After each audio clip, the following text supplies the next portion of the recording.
Welcome to my YouTube channel BBC World News. This time we talk about Moscow back at the table and appearing to call the shot. This sight of senior Russian and American official background gained negotiating table is extraordinary. For many most of Ukrainian it will have been very hard to take.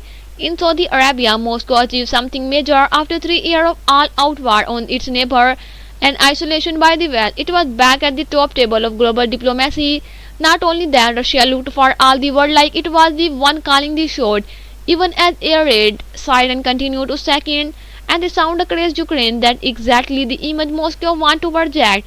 This was not defeated Russia forced to the negotiation table. It was more like the US inviting the aggressor to set out its term, and through US officials went into the process saying they wanted to feel out Russia, check whether it's serious about peace. But Donald Trump had already drawn his conclusion last week after he spoke to the Vladimir Putin by phone. He announced that the Russian leader wants to see people stop dying.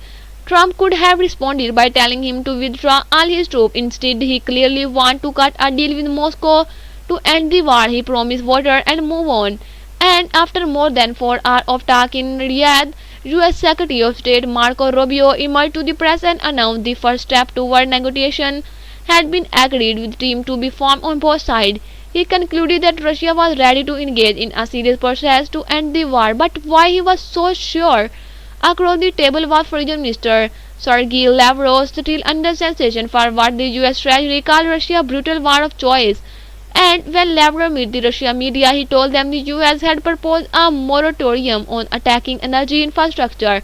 We explained that we have never endangered the civilian energy supply and only targeted what directly served Ukraine military, was the minister replied. That's not true. I had personally walked through the run of civilization power plants that have been directly targeted by Russian missile. And this is the country that the US is attempting to engage with, although there is ample evidence that it can't be trusted. Russia has also shown zero sign of conceding any ground, and why would it when the Trump administration has already agreed that Ukraine will never join NATO at the Moscow demand and won't get its occupied land back? That's why Ukraine ally it won't only by be the image of US and the Russian officials seated at the shiny Saudi table that Jared.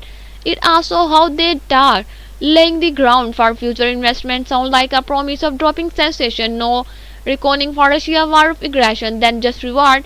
There are of course the earliest of early days, but in Moscow official and state media sense the start of Russia's turn to war it believes it belongs face to face with the US and is an equal. I hope you will enjoy this video, like and subscribe my channel. Have a nice time. Goodbye.